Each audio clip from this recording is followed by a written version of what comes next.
എന്തായിരുന്നു സമ്മാനം കൊടുത്തത്? ഇന്നലെ പ്രത്യേകിച്ച് അങ്ങനെ വലിയ ആഘോഷം ഉണ്ടായിരുന്നില്ല. എല്ലാ വെഡിങ് ആനിവേഴ്സറിക്ക് ആണെങ്കിൽ ട്രിപ്പ് പോകുന്നതാ. ഇത്തവണ ഓഫീസിൽ തിരക്ക് കാരണം ലീവ് അങ്ങോട്ട് സെറ്റ് ആയില്ല.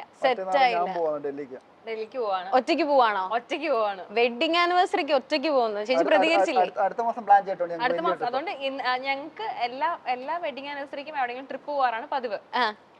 അപ്പൊ ഇത്തവണ ഈ 18-ാം തീയതി മാറ്റി വെച്ചിട്ട് ഡിസംബറിലേക്ക് ആക്കിയിട്ടുണ്ട്. December full trip. പക്ഷെ നിങ്ങൾ കാണുന്ന പോലെ തന്നെ, നമ്മൾ വീഡിയോസിലൊക്കെ കാണുന്ന പോലെ തന്നെ നിങ്ങൾ രണ്ടുപേരും ശരിക്കും സെയിം വൈബ് ഒക്കെയാണ്. എനിക്ക് ചോദിക്കാനുള്ള ചോദ്യം, നിങ്ങൾ എപ്പോഴും ഇങ്ങനെയാണ്? ഏകദേശം എല്ലാ ഇങ്ങനെയൊക്കെ തന്നെയാണ്. എനിക്ക് തോന്നുന്നു ഇപ്പോഴത്തെ പ്രത്യേകിച്ച് ന്യൂജൻ ആൾക്കാർക്കൊന്നും കല്യാണം കഴിക്കാൻ ഭയങ്കര പേടിയാണ്. ലൈക്ക് എങ്ങനെ ആവും, ഫാമിലി സെറ്റ് ആവോ, ഹസ്ബൻഡ് സെറ്റ് ആവോ, ടോക്സിക് ആവോ, അങ്ങനെ ഒരുപാട്. ഇവൻ എനിക്ക് വരെ, ഞാനും കല്യാണം കഴിച്ചിട്ടില്ല, അപ്പം പ്രത്യേകിച്ച് അതുകൊണ്ട് ചോദിക്കുന്നത് നല്ല കാര്യം. അതായിരുന്നു എനിക്ക് ചോദിക്കാൻ. നിങ്ങൾ അപ്പോഴേ ആൻസർ പറഞ്ഞു. അപ്പം എനിക്ക് ചോദിക്കാനുള്ള, പക്ഷെ നിങ്ങളുടെ ലൈഫ് സ്റ്റൈലും അങ്ങനെയൊക്കെ നമ്മൾ വീഡിയോസിലൊക്കെ കാണുമ്പോൾ നിങ്ങൾ ഭയങ്കര ഹാപ്പിയാണ്. സോ ഈ കല്യാണം കഴിക്കാതിരിക്കുന്ന കുട്ടികളോട് നിങ്ങൾക്ക് എന്താ പറയാനുള്ളത്? സജിൻ ബ്രോ ആദ്യം പറയട്ടെ, അതായിരിക്കും കുറച്ചുകൂടി നല്ലത്. പ്രത്യേകിച്ച് അങ്ങനെ എനിക്ക് പ്രത്യേകിച്ച് ഒന്നും പറയാനില്ല. കല്യാണം കഴിക്കുവാണെങ്കിൽ അതിൻ്റെതായ ഗുണവും കല്യാണം കഴിച്ചാലും അതിൻ്റെതായ ഗുണങ്ങളും. അതിന്റേതായ ഗുണങ്ങളും അതിന്റെ ബാക്കിയാണ് എനിക്ക് ചെറിയ ദോഷം. ഞങ്ങളിങ്ങനെ കാണുന്നുണ്ട് എപ്പോഴും ഇങ്ങനെയൊന്നും അല്ല. വീട്ടിൽ ഞങ്ങൾ തമ്മിൽ രണ്ടും സെപ്പറേറ്റ് ആൾക്കാരാണ്. ഞങ്ങൾക്ക് തന്നെ അഭിപ്രായ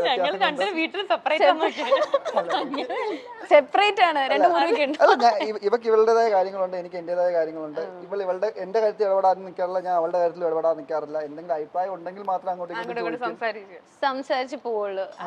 പക്ഷെ അതായത് രമണ, ഞങ്ങൾ ഉദ്ദേശിച്ചത് നമ്മളെ ഈ ഫുൾ ടൈം ചിരിയും കളിയും സംസാരിക്കുകയാണ്. പക്ഷെ രണ്ടുപേർക്കും അവരുടേതായ ഒരു സ്പേസ് ഉണ്ട്. ആരും അങ്ങോട്ടും ഇങ്ങോട്ടും ഒരുപാട് കയറി ചൊറിയാനോ അല്ലെങ്കിൽ അങ്ങനെ നിൽക്കാറില്ല. ഒരു റിലേഷൻഷിപ്പിൽ ഏറ്റവും കൂടുതൽ ഇമ്പോർട്ടന്റ് നമുക്ക് ഒരു സ്പേസ് കൊടുക്കാന്നുള്ളതാന്ന് തോന്നുന്നല്ലേ? അത് ട്രസ്റ്റും സ്പേസും രണ്ടാണ്. ഈവൻ ഫാമിലിയുടെ കാര്യമാണെങ്കിലും അമ്മയമ്മ എങ്ങനെ ഉണ്ടാവും, ചേട്ടത്തിയമ്മ എങ്ങനെയുണ്ടാവും, അതൊക്കെ ഫുൾ സെറ്റാണ്. എനിക്ക് എന്റെ ഏറ്റവും വലിയൊരു ബ്ലെസ്സിംഗ് എന്ന് പറയുമ്പോൾ ഈശാന്റെ വീട്ടിലായാലും ആരും ആരുടെയും കാര്യങ്ങളിൽ ഇടപെടില്ല. ഇപ്പൊ ഷീജാമയായാലും ശരി, പപ്പ, കുക്കു, ഞങ്ങൾ ആരും ആരുടെയും കാര്യങ്ങളിലൊന്നും ഇടപെടാറില്ല. ഇങ്ങനെ ചൊറിഞ്ഞു എന്താ എവിടെ അത് ഒരു നല്ല വൈബാണ്. അത് ഭയങ്കര വൈബാണ്. നമുക്കൊരു സെഗ്മെന്റിലേക്ക് പോവാം. ഫസ്റ്റ് സെഗ്മെന്റ് എന്ന് പറയുന്നത്, എനിക്ക് തോന്നുന്നു നിങ്ങൾ രണ്ടുപേരും നമ്മളുടെ മൈൽ സ്റ്റോൺ ഫാമിലിയിലുള്ളവരാണ്. സോ ഇതിനു മുമ്പും ഇന്റർവ്യൂസ് ചെയ്തിട്ടുണ്ട്. അപ്പൊ ആലിസ് ചേച്ചി ഇതിനു മുമ്പ് ഇന്റർവ്യൂ ചെയ്തിട്ടുള്ളതിന്റെ വീഡിയോ നമ്മൾ എല്ലാരും കണ്ടിട്ടുണ്ട്. അത് അത്യാവശ്യം ആൾക്കാരിലേക്ക് എത്തിപ്പെട്ട ഒരു ഇന്റർവ്യൂ. എന്താ പണിയാണല്ലോ? പണിയൊന്നല്ല, ഇതിൽ സജിൻ ബ്രോയ്ക്കാണ് ടാസ്ക്. ഇത് എന്താന്ന് വെച്ചാൽ ആലിസ് ചേച്ചി ആ ഇന്റർവ്യൂ ചെയ്തിട്ടുണ്ട്. അതിൽ കുറച്ച് ക്വസ്റ്റ്യൻസ് ചോദിച്ചിട്ടുണ്ട് നമ്മളുടെ ആങ്കർ. ആ ക്വസ്റ്റ്യൻസിന് ആലിസ് ചേച്ചി പറഞ്ഞ ഉത്തരങ്ങള് സജിൻ ബ്രോ ഇപ്പൊ പറയണം. ഓക്കെ, ഞാൻ ഇന്ന് രാവിലെ പറഞ്ഞത് എന്താന്ന് ചോദിച്ചാൽ ഓർമ്മയില്ലാത്ത ആളാണ്. അതാണ് നമുക്ക് വേണ്ടത്. അപ്പം ഈ സെഗ്മെന്റിന്റെ പേര് മനപ്പൊരുത്തം. മനപ്പൊരുത്തമല്ല, പിന്നെ ഓർമ്മയുണ്ടോ ആ ചോദ്യം. ഓർമ്മയുണ്ടോ? നല്ല രസമല്ലേ? നല്ല രസമുള്ള സെഗ്മെന്റ്, ഞാൻ എൻജോയ് ചെയ്യും കേട്ടോ. ഓക്കെ, അപ്പൊ അതില് ഫസ്റ്റ് ക്വസ്റ്റ്യൻ ഞാൻ ചോദിക്കുവാണ്. അതില് ചേച്ചി ഒരു ആൻസർ പറഞ്ഞിട്ടുണ്ടായിരുന്നു. ആൻസർ എന്താന്ന് എനിക്കറിയാം. അപ്പൊ സൈൻചേട്ടൻ പറയുന്നത് കറക്റ്റ് ആണോ ഞാൻ പറയും. Okay, first YouTube income. നമ്മൾ പറഞ്ഞിട്ടില്ല. പറഞ്ഞിട്ടില്ലേ? ചേട്ടൻ പറഞ്ഞിട്ടുണ്ടായിരിക്കും, അവരുടെ തെളിവുണ്ട്. ചേട്ടനോട് പറഞ്ഞിട്ടില്ല? എന്റെ അടുത്ത് യൂട്യൂബ് ഇൻകം പറഞ്ഞിട്ടുണ്ട്, പക്ഷെ നമ്മള് ആൻസർ പറഞ്ഞിട്ടില്ല. പറഞ്ഞിട്ടുണ്ട്, ഏകദേശം അറൗണ്ട് എല്ലാം പറഞ്ഞു കാണും.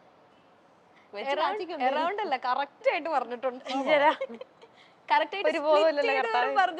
ആണെങ്കിൽ 6 ആണെന്ന് തോന്നുന്നു എന്റെ അറിവിന്. അപ്പൊ ചേച്ചി കള്ളത്തരം പറഞ്ഞായിരുന്നു. ഞാൻ ആൻസർ ഇപ്പൊ പറയില്ല, ആലിസ് ചേച്ചി കറക്റ്റ് ഇപ്പൊ പറയണം, എന്നിട്ട് ഞാൻ ആൻസർ പറയാം. എത്രയായിരുന്നു അന്ന് പറഞ്ഞെന്ന്? ഞാനന്ന് പറഞ്ഞ 1 lakh ആണെന്ന് തോന്നുന്നു. 1 lakh ആണ്. ഓക്കെ, ചേട്ടൻ പറയുന്നത് 6 lakh. അതല്ല, അന്ന് പറഞ്ഞത് എന്താന്ന് ഓർമ്മയില്ലല്ലോ. ഇപ്പൊ എത്രയാന്നുള്ളതല്ല പ്രശ്നം, അന്ന് പറഞ്ഞെന്താന്ന് ഓർമ്മയില്ല. ഇനി ഞാൻ കാണിക്കട്ടെ വിത്ത് വീഡിയോ. യൂട്യൂബ് ഇൻകം ഓർമ്മയുണ്ടോ? ആദ്യം കിട്ടിയ ഇൻകം ഫസ്റ്റ് യൂട്യൂബ് ഇൻകം എനിക്ക് ഓർമ്മയുണ്ട്. എത്രയായിരുന്നു? അത് കുഴപ്പമില്ല, അതൊരു 2 lakh ഉണ്ടായിരുന്നു. പക്ഷെ ആ സമയത്ത് എനിക്ക് പാർട്ട്ണർഷിപ്പ് ഉണ്ടായിരുന്നു. അപ്പൊ ഞാൻ ഹാഫ് അവർക്ക് ഷെയർ ചെയ്തു. അപ്പൊ എനിക്ക് 1 lakh കിട്ടി. 1 lakh. 1 lakh കുറവാ. അല്ലല്ല, തിരിച്ചാന്ന് തോന്നുന്നു നമുക്ക്. ഇവക്ക് തെറ്റിയതാ അത്. ആയിരിക്കും.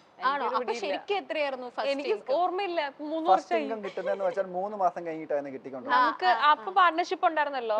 അപ്പൊ എല്ലാം ഒരുമിച്ച് വന്നിട്ട് ഇങ്ങനെ ഡിവൈഡ് ചെയ്ത് വന്ന സാധനം. അപ്പൊ അതുകൊണ്ട് എനിക്ക് അതിനെ പറ്റി ഒരു കറക്റ്റ് ബോധമില്ല. കറക്റ്റ് ബോധമല്ല, അത് കുഴപ്പമില്ല. പക്ഷെ അന്ന് 2 lakhs പറഞ്ഞു. പക്ഷെ നമുക്ക് അത് ഫസ്റ്റ് വെച്ച് മന്ത് അഡ്ജസ്റ്റ് ഇൻകം ചെയ്യാം ആയിരിക്കും അല്ലേ? നീ പറഞ്ഞത്. കുഴപ്പമില്ല, അത് കുഴപ്പമില്ല. അത് നെക്സ്റ്റ് ക്വസ്റ്റ്യൻ എന്ന് പറയുന്നത് വിവാഹിത ആയതുകൊണ്ടുള്ള ഏറ്റവും വലിയ ഗുണം.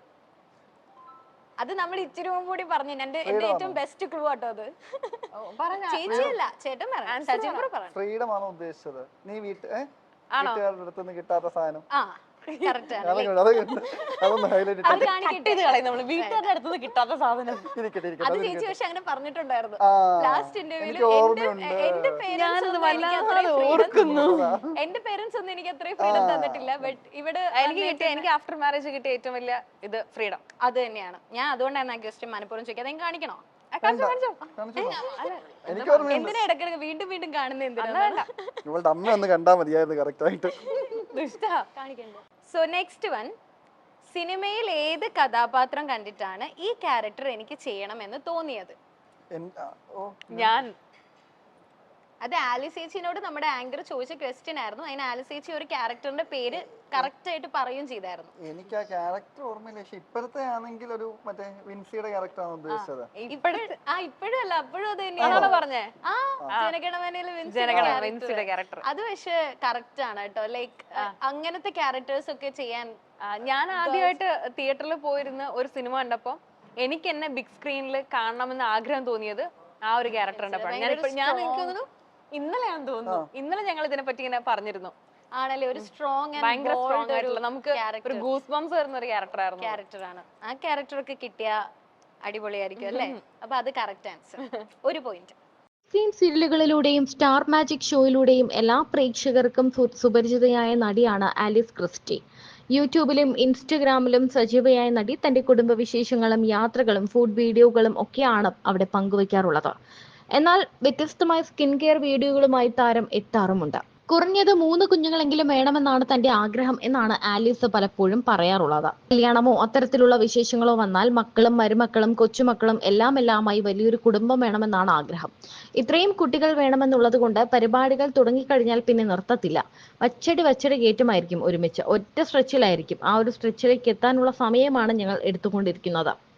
മെന്റലി അപ്പനും അമ്മയും ആകാനുള്ള പ്രിപ്പറേഷൻ നടക്കുകയാണ്. പ്രസവിച്ചു കഴിഞ്ഞാൽ പിന്നെ ഡയറ്റ് ചെയ്ത് മെലിയണം, ശേഷം വീണ്ടും ഗർഭിണിയാകണം, പ്രസവിക്കണം, ഡയറ്റ് ചെയ്യണം, മെലിയണം. അത് ഭയങ്കര പാടാണ്. അതുകൊണ്ട് ഒറ്റ സ്ട്രെച്ചിൽ 3 പ്രസവിച്ച് തീർക്കണം. XXX പിറന്നാൾ ആഘോഷം. ഞാൻ പ്രാർത്ഥിക്കുന്നത് ആദ്യത്തെ പ്രസവത്തിൽ ഇരട്ടകളെ തരണമേ എന്നാണ്. പിന്നെ ഒന്നുകൂടി പ്രസവിച്ചാൽ മതിയല്ലോ. രണ്ടാമതും ഇരട്ടകളാണെങ്കിലും സന്തോഷം. ഇരട്ടകളെ കിട്ടാൻ പ്രാർത്ഥിക്കാറുണ്ട് എന്നും ആലീസ് പലപ്പോഴും പറയാറുണ്ട്.